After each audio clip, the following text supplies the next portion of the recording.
right, so we are recording this. We'll have this up on our YouTube page, but we'll go ahead and get started. Thanks everybody for coming, and welcome to our monthly Lunch and Learn. I am Angie Marcus. I am with Cobb County Water System. I'm the Water Conservation Supervisor, focusing on all things saving water in all aspects, indoor and outdoor conservation. We've got a great guest speaker today. We've got Ray Murphy from Site 1 Landscape Supply, which is here in Cobb County, and he'll tell a little bit more about who he is and what he does, and he's going to be walking us through some irrigation basics for today. The heat is heating up and the rain is slowing down. Fortunately, not recently. We've had some recently, but the rain is slowing down, and so that tends to be when here in Cobb County our irrigations start working and start kicking up. So we want to make sure that those irrigation systems are working properly to save you money on your water bill, as well as save some water in the long run as well. If you have a question that pops up at some point during the presentation and you want to make sure you remember it, we do have the chat box down in the bottom right that I'll be monitoring, that you can certainly type a question in there in the chat box so you don't forget it, but we will have some time at the end that you can unmute yourself and ask any questions that might come up. So I am going to turn it over to Ray now to get started, and we'll pop back in at the end. And remember, if you've got any questions, go ahead and type it in the chat box. And so far, everybody's got themselves muted, which is fantastic. So if you just stay muted, if you got something really important you need to say, just type it in the chat box. All right, so I'm going to turn it over to you, Ray. Okay, thanks, Angie. So my name's Ray Murphy. I'm an area manager for Site 1 in Georgia and Alabama. I was an irrigation contractor, and I've been in the landscape and irrigation business for over 30 years. So I don't know what level each of you are as far as the irrigation knowledge, so I put some basic information together. You're more than welcome to contact me if you have questions that I can't maybe answer or that you don't want to ask during this session, but Angie's got all my contact info. So we'll go ahead and get started. As you can see, the first picture is a rotary zone that looks correct. So you'll see in some of the examples that I have, I'm going to show you some things that happen over time with the irrigation systems. And sometimes the design is part of the issue, and sometimes it's the sprinkler head or the placement that causes our problem. So we'll go ahead and get started. This is a basic layout of an irrigation system. I've got two examples of this. You all probably, if you don't have a system yet, this is what is going to go into your system. So over here is a controller. It is hooked to a rain sensor here, which, by the way, is required by state law. And basically, in a rain environment, it tells the controller to shut off. So I'm sure you've all seen irrigation systems running when it's pouring down rain outside. So that's some of the stuff that Angie works on to make people realize we're wasting water at that point. These are Rotary Heads. So they typically throw anywhere from 25 feet up to about 45 feet. So they're for the large turf areas, like in that previous picture I showed you. Every system's going to have these remote control valves. They'll be inside these valve boxes. The controller actually sends a signal to each one of these valves and tells it to open, and that's what allows the water to go downstream to the irrigation heads. These are actually rotating sprinklers that go in a typical spray body, and I'll show you in more detail that as we move along. This is a basic layout of a drip irrigation zone, and I don't have a lot of information in here about drip because there's only about 50% of systems that have drip incorporated into them. I wish it was higher, but one of the downfalls of drip is people say, I can't see it, so I don't know if it's working. So they actually do make indicators that you can put in there to tell you that it's working, and they do have micro sprays that you can install that I actually have micro sprays on my drip system, so it helps confirm that the drip's working other than looking at the plants. But sometimes in a rainy environment when you're having to water periodically, sometimes it's too late before you know it. And but moving from there, these are isolation valves, which most people in a residential system don't have. This would be the kind of the ultimate system that you would have. A backflow device, and this one is actually shown above ground, and I would be willing to bet that all of yours are below ground. There's a ball valve or a gate valve. If it's a gate valve, it's probably brass. If it's a ball valve, it's probably PVC that looks like one of these. And that's kind of your main shutoff. Some people do have pressure regulators on their systems. When I was a contractor, I put pressure regulators on every system I put in, primarily because of the pressures that we have in the Atlanta area. Most of Georgia, the Birmingham area, it's not uncommon for us to see 100 PSI or more. So pressure regulation, you should have that on your house too. And if you turn the faucet on, when you shut it off, if it makes a slamming noise, that's called water hammer, and it's because of that. It's the pressure and velocity at the speed at which the water's traveling through your piping. So here's another quick look, kind of a basic look of an irrigation system. Again, you see a controller, a rain sensor, the control valves, and they have different illustrations of valves. This control valve here actually has a filter on the end of it that filters out anything that may come through the municipal water system or a pumping out of a pond, something like that, because the orifices on the drip tubing are so small, sometimes they get clogged up. So there's a checklist here. You could write your own. There's a million of these on the internet you can pull down and use for yourself. That broken or damaged sprinklers, things to look at while the zone's running, leaking from the base of the riser or sprinkler, and I'll show you a picture of that in a sec. Nozzles are spraying evenly. A lot of times even spray nozzles get clogged up, and you'll know that they're clogged up when the pattern is interrupted. There'll be a void area in the pattern. Adjusting, unfortunately, a lot of these things, as they travel up and down, sometimes they do rotate, so they may get off where they're spraying on a driveway or a sidewalk. If they're sticking up in the air, there's a wiper seal on all sprinklers, and sometimes if some debris or silt gets in there, it'll cause those to stick up. But typically you can go over and touch it or just tap on it, and it should fix it. If not, then maybe the spring's bad. But valves, if you know where your valves are, a lot of people don't, and a lot of them have grown over or they're underneath pine straw. You really don't need to get in there unless you have a problem. Either the control valve's not coming on or there's a leak in that area. But typically the valves, if the system's put in clean, you probably won't ever have to get into the valves. And inspecting the solenoids and wire connections, if you do look in there, you're really just looking for wire where you see copper, in case it's been stripped, or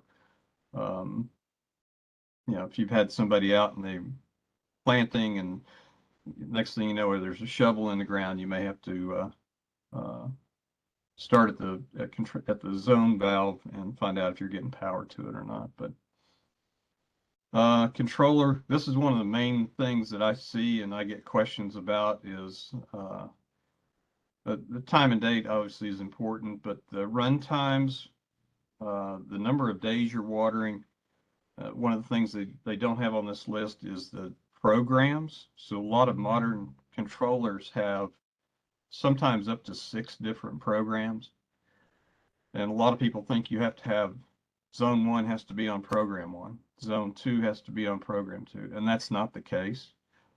However many zones you have, they can all be on one program. If you want your turf to be on one program and your shrubs to be on another program, you can do that. And I would recommend that because they might have different requirements. And turf over time needs more water than plants, and hopefully you're trying to acclimate your plants to not need much irrigation. So I've got another example coming up, but I like the idea of kind of creating your own site plan, where each zone is, what type of sprinklers are in that zone. If you need to get something fixed or you have a contractor come out, that kind of information is invaluable to them. It really cuts down their exploratory time to figure out what you've got and what they need to do. So, and I would put the run times that you prefer, the number of days a week that you prefer, which program is each zone assigned to.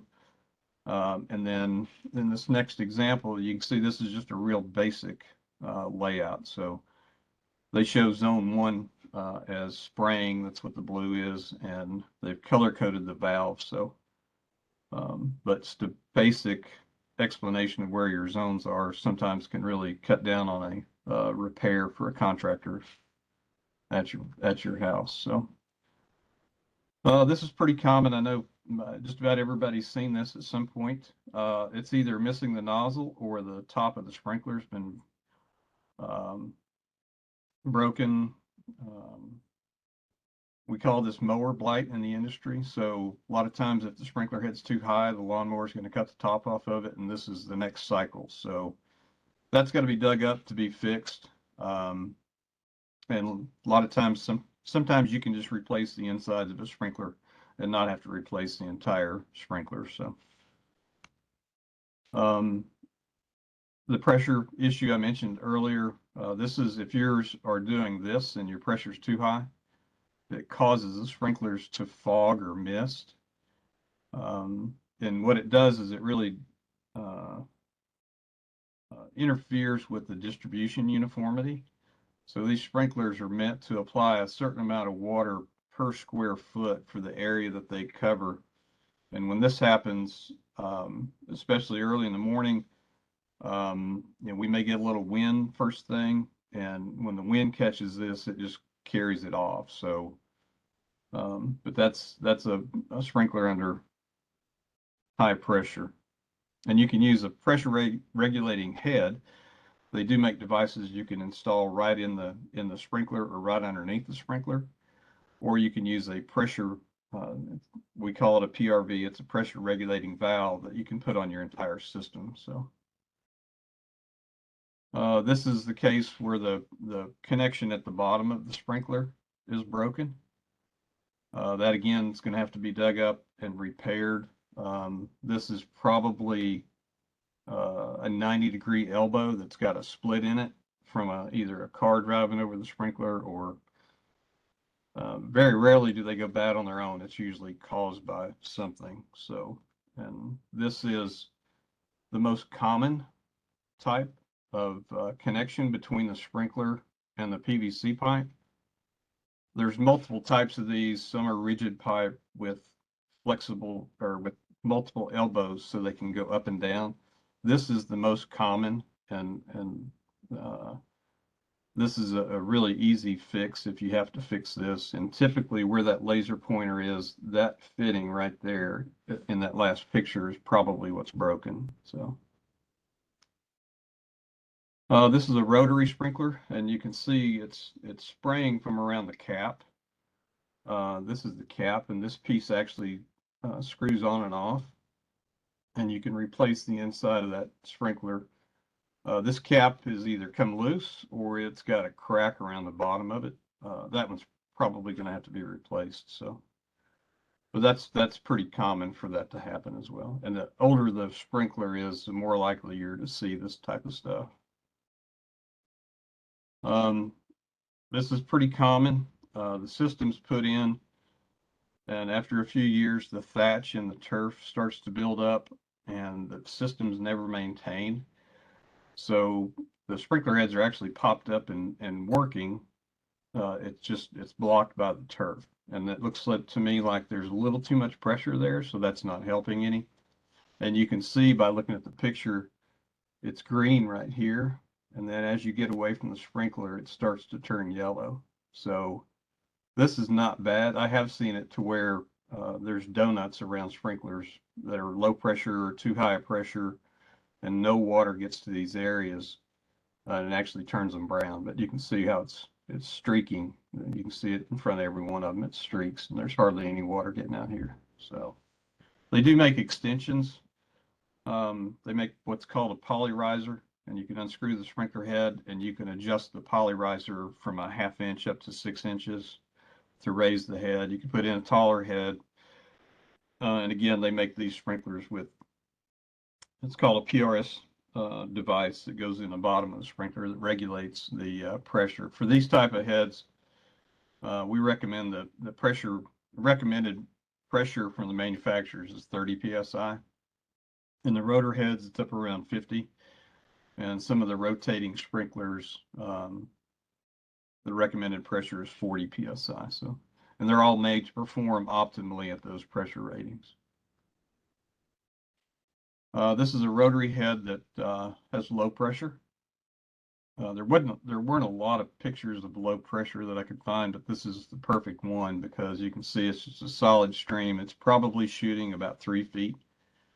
That 3 feet is going to get watered really well, but nothing else is. And it will actually, I've seen sports fields where they've had this situation, and if you were to fly a drone over it, it would look like Martians or aliens landed because it's perfect donut-shaped areas in the middle of their fields because of this problem. So that's either the valve's not completely open, and that could be a control valve, or the main shutoff, because a lot of the control valves do have flow controls built into them. A leak in a pipe, clogged nozzle, several things there, but this picture is only one sprinkler, and there's probably more on this zone that might indicate what the problem is as well. Because if the others are working, then the problem's probably isolated right at that sprinkler. So this is a rotating sprinkler. It fits on the same body that a fixed arc sprinkler is on, and I'll show you one of those in a second. These are great. They're very efficient. They really need to be pressure regulated. If you get too much pressure on these, they tend to not turn, and you would think it would be the opposite, but too much pressure jams up the rotating device inside here and causes it to actually slow down. So they come in various arcs, 90, 180, 360, and most are adjustable. There is one manufacturer that they're not as flexible. There's a couple of manufacturers that theirs are adjustable, and I'll show you what they look like on this next slide. So they come in most nozzles, whether it's a fixed arc, a fixed spray head, or a rotating sprinkler. Nowadays, they're all color coded, and every manufacturer does this. So you can buy them in distance, and with the increased distance is increased flow. So your gallons per minute increases as you get a bigger distance, and these go up to about 35 feet. And then they come in these 90, 210, and 360 configurations. The 360s are non-adjustable. Both of the other ones are adjustable, as you can see by the diagram. This is what they're adjustable to. This is the minimum, and this darker shade of blue is what they will adjust to. So this is a typical spray body. These are actually fixed arc nozzles, and their radius is 17 feet and less. The rotating sprinklers will go up to 35 feet. As you can see, they're all color coded. The spray bodies, most manufacturers, the thread is the same, so you can put a Hunter nozzle on a Rainbird spray or a Rainbird nozzle on a Toro spray. So they've made it easy for you to use anybody's products. This one's actually got a nozzle installed. These orange pieces right here are they're called flush caps and pull-up tools. So after you put that in the ground, you can flush the debris out of it. And then there is a little ring on here like you'd find on a milk carton or an orange juice carton where you can pull that up and it actually pulls that out, and you take that flush cap off and install one of these nozzles. 4, 6, and 12 inch are the most popular. They do make extensions for them that come in 6-inch sizes. If you have some in a shrub bed or up next to a house and the plants have gotten taller, I particularly like to go lower and not raise them so it's spraying over the top, but a lot of people do different things with these. So that's a fixed arc spray head. So this one's non-adjustable. It comes in a 180, you screw it on, and the only thing you can adjust is the radius. And you can reduce the radius without messing up the distribution pattern by turning that screw right there in the center. And you can actually shut the sprinkler off by turning that screw all the way down. There's a filter that's built into the bottom of that the screw will seat down into that. So, but if one of these gets clogged, you'll have streams. It's almost like this piece right here. There might be a little bit of debris in this spray nozzle that'll cause it to break up. This is a pretty good looking spray zone. It's a full circle. You can see the spacings looks to be pretty accurate there, but the water droplets are big. So, and there's no wind. The bigger the water droplet, if you do have wind, it has less effect on carrying the water away from where it's intended. So this is a Rotary sprinkler. These are actually 2 different manufacturers. They do the exact same thing. They have a single nozzle, and all of these have a top adjustment, and then they also have a top radius screw, which is that piece right there. You stick their tool or a screwdriver down inside that, and you can actually break this spray up and reduce the radius. But they're typically a little bit taller and a little bit bigger around. They pop up between 4 and 5 inches, and you can get these in 6 and 12-inch versions also. So these also, you can get these with that are stainless steel. There's a lot of options when it comes to rotary heads. You can even get high-speed rotors for clay tennis courts, baseball fields where the water needs to get applied quickly, but these typically turn pretty slow. And if you have these and you're inspecting a zone like this, you may need to watch each sprinkler for 10 or 15 seconds to make sure it's turning. When the gear drive goes bad, it will just sit in one spot and never move. So, and there's no way to repair a rotary sprinkler like that. All the internals are all enclosed cased. This is called a closed case rotor. So if you remember the old kind that popped up and made the noise, and they went one way and then all of a sudden they would trip and they'd come back really fast. They don't make those anymore because they're open case rotors, and the insides of them would fill up eventually to the point the sprinkler would stay up in the air, and then you or your maintenance person would cut the top off of it. So these are the control valves. There are various manufacturers. All manufacturers make control valves. They come in different sizes, shapes, and colors. The valve boxes, you'll see those in your yard. They come in different sizes and shapes. If it's a small round one like this one on the top right, or my right, you'll probably only have one valve in there. Sometimes people do like to manifold these. So you'll see 3, I've seen as many as 7 in a valve box before. These come in solid black, green, solid green, green and black. They even come in purple for non-potable water. So controllers, the 4 controllers on the right all have advanced functions. So you can do seasonal adjustments. They have a program that you can do cycle and soak. So if you have a lot of clay soil and the water runs off relatively quick, you can water for 5 minutes, pause it, and then run it for 5 minutes again later after your water's already soaked in. The controller on the bottom left is an old mechanical.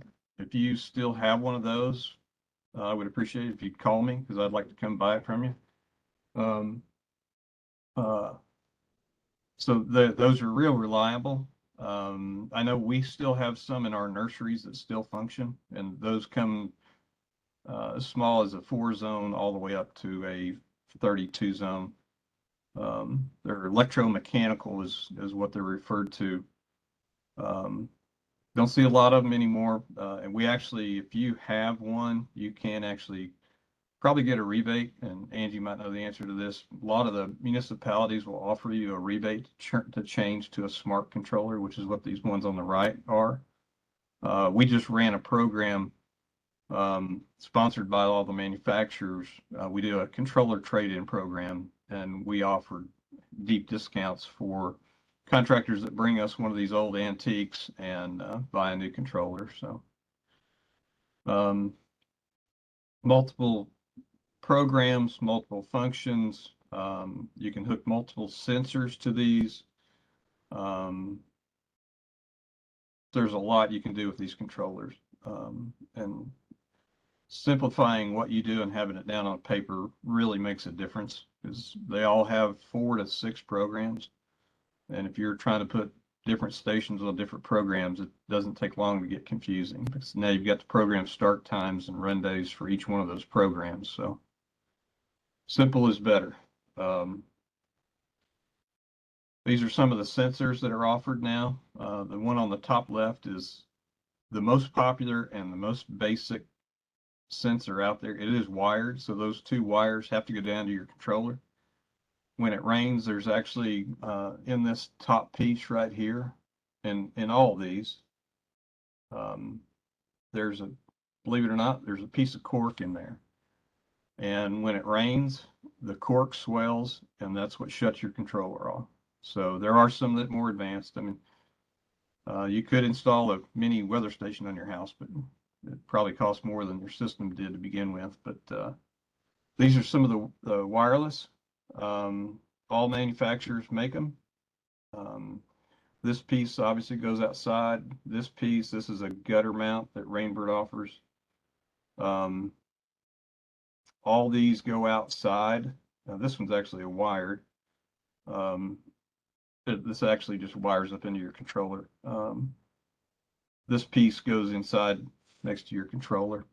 There's multiple options with these. There's rain sensors, there's rain-free sensors. There are sensors that measure humidity and wind. So if the wind gets too high, it'll shut your system down. So a lot of options, a lot of options there. But that was really all I had. This is a picture of a spray zone in the front left, or the left side there is a pretty decent looking irrigation system.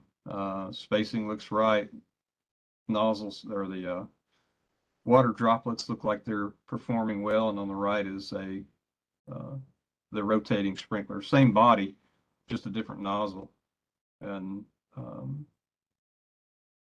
looks like spacing's a key part. So, but that's all I have. Any questions? Yeah, feel free if you've got a question to unmute yourself and chime on in there. I put mine and Ray's contacts into the chat box if you want to check that out or you want to reach out to us. One of the things that Ray did mention was the high pressure and the problems with the irrigation system when you have too high of pressure. Like he said, we typically around here have too high of pressure. One of the things that we do with the water system is we actually have pressure test gauges that are totally free to our customers, that if you want to check one of those, because it also causes not only problems with our irrigation system, but it can, like, if you're constantly having to replace the flappers in your toilet, chances are it's because of too high of pressure. It can cause problems with your hot water heater. The pressure tends to cause problems throughout your house and outside. So if you want to check your pressure, send me an email and I can get one of those pressure gauges in the mail to you. We've got instructions on how to test, how to check the pressure, how to make it work. It's incredibly simple. Houses are required to have a pressure regulator on them, but that doesn't necessarily mean that they do. I used the scenario that my house that we bought, we couldn't find one anywhere in the house, and we're built on a slab, so it wasn't in the basement. Typically, a lot of times they're in the basement if you have a basement. So we had to get the plumber out who actually went in a couple of feet from the box and installed a pressure regulator. So it looks like we've got 2 meter boxes out in our yard right now, but he installed that at the beginning so that when it goes into the house, it regulates everything off the main line. So that's a great resource that we've got. We do not give any controller for the water system, any controller rebates. But we try to keep, if like for Ray, if y'all have got anything like that, feel free to pass it on to us and we will be happy to advertise it on with our customers. That's great because a lot of times people they've got those old controllers that, or they've got a controller that breaks or it gets struck by lightning and it blows it out or screws up the timing of it. And our irrigation systems typically run when we're not awake, a lot of times people will run them at 5 o'clock in the morning or 6 o'clock in the morning. If you're up then that's great, but a lot of times we never see our irrigation systems running. And so we'll have some problems and need a new controller and we don't even know it. And we've got, it's raining. The rain weather station maybe didn't work anymore. The controller isn't connected anymore, whatever. And so that's why we encourage you to go out this time of the year to go check that sprinkler system and check your irrigation system and walk your property and run those sprinkler heads and see if you've got any problems with it, because a lot of times we just don't see it because we never see our irrigation system running, and you've got an entire summer's worth of irrigation systems running improperly and inefficiently. And we'll actually get a lot of calls of people, they don't realize it until they get their water bill and they've used a tremendous amount of water. And that's usually the first go-to is, do you have an irrigation system?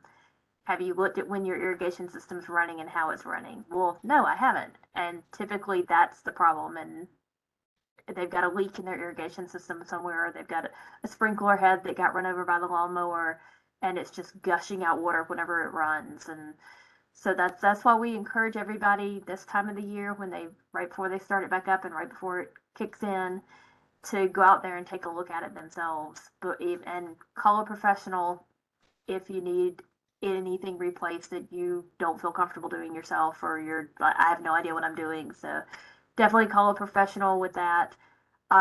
We also encourage everybody to change their controllers. Like if they've got one of those smart controllers or they've got a controller, change it with the weather. That you don't need the same irrigation schedule in July that you had in November, or you don't need the same irrigation schedule that you had in November running in July, because you're going to either be overwatering or underwatering the plants. We get about 50 inches of rain on average here in Cobb County in this area, which is enough for plants that you shouldn't have to irrigate. But it's also one of those things, if we don't get all of that rain at the right times. So you do need to get the irrigation going. Like we might have 40 inches of that in 10 months and then another 2 inches in the other 2 months out of the year. So paying attention to that, to the scheduler, then make sure that it's matching up with the weather as well. But yeah, so that's why we encourage you to get out as a homeowner. And a lot of times people, when they buy a house or they get an irrigation system installed, the irrigation system specialist will come out and they will program it and it'll be great. And the homeowners never look at it and never touch it again. And so that's why we encourage you as a homeowner and as one of our customers to get out there and check it out and kind of have a basic understanding of what's going on with your system.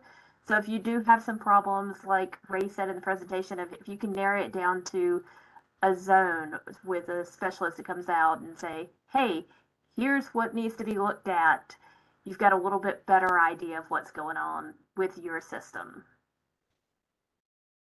So a couple things to add to that. The pressure reducing valve, you may find it, and each municipality does something different, and you may find it out by the street by your water meter. It might even be in the same box as your water meter.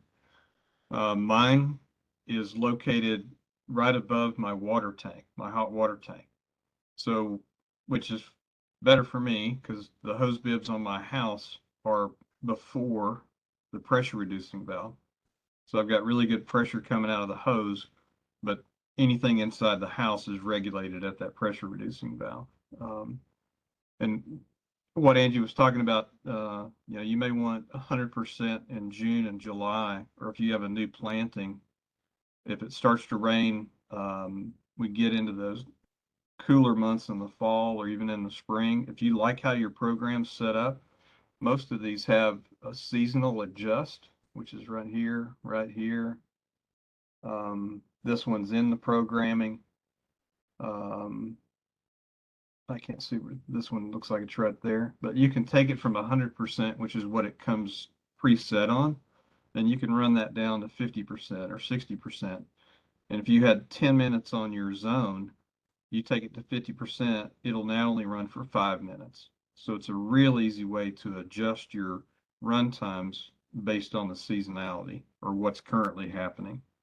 And irrigation is supposed to be supplemental, and for most, it's an insurance policy for the expensive landscape that you put in. So nobody wants to spend X amount of dollars on a landscape and then have to drag a hose around and try to keep it watered. So, and Murphy's Law, if you put that landscape in, it's not going to rain for 2 months. So better to be safe than sorry. So. Yeah, along Murphy's Law, I actually helped my mom put in some drip irrigation on some blueberry bushes last weekend at her house, and it had not rained in probably about a month and a half. She lives a couple of hours south of here, and it literally that afternoon rained and rained for about 4 days. So that's the she's like, you should have come down earlier and put this in. We would have gotten rain sooner. So yeah, definitely. She'll get to use it at some point. Oh yeah, that's the truth. That is the truth. And that's one of some of those things that you can do yourself that is not too hard to get done. Any questions? These right here cause people the most aggravation. This is what we get, even calls and questions from our contractors. We get more questions about controllers than we do anything. So I hate to say it, it's like programming a VCR sometimes. Nobody's good at that, but yeah, if you keep it basic and you know where everything is and you have a list and a expected, so all these different sprinklers have, we call them precipitation rates. So we know how much water it takes to equal 1 inch of water in a given time for each irrigation head. So typically your sprays are going to run for no more than 15 minutes. The rotating sprinklers and the larger turf rotors typically will run for at least 30 minutes, sometimes up to 45, and then depending on how many days a week you need to do that, you can also adjust your times. But if you take your time and go, and you can see these are all dial controllers, so you turn it counterclockwise or clockwise, and it basically asks you at each step what you want to do. So once you get the programming down, it gets a lot easier to manipulate it. Yeah, we've heard that a lot too. Of, well, I couldn't figure it out, so I just didn't do anything with it. And yeah. Well, thank you so much, Ray. I really appreciate this. I learned a lot with this as well, so I really appreciate this. And thank you everybody who participated. We did record this, and so we'll put this up on our YouTube channel if you need to look back at it or anything. And if you missed something or wanted to review something, we've got our other lunch and learns are also up on our YouTube channel. And starting next month, fingers crossed, starting next month, we're going to be going back to in-person lunch and learns with a virtual option. So kind of a hybrid setup that, like I said, again, fingers crossed. So who knows, that could, as much as we've had change in the last couple of years, that could change between now and the end of June. But our next lunch and learn is they're always the last Friday of the month from 12 to 12:45 to fit in with your lunch break and lunch hour.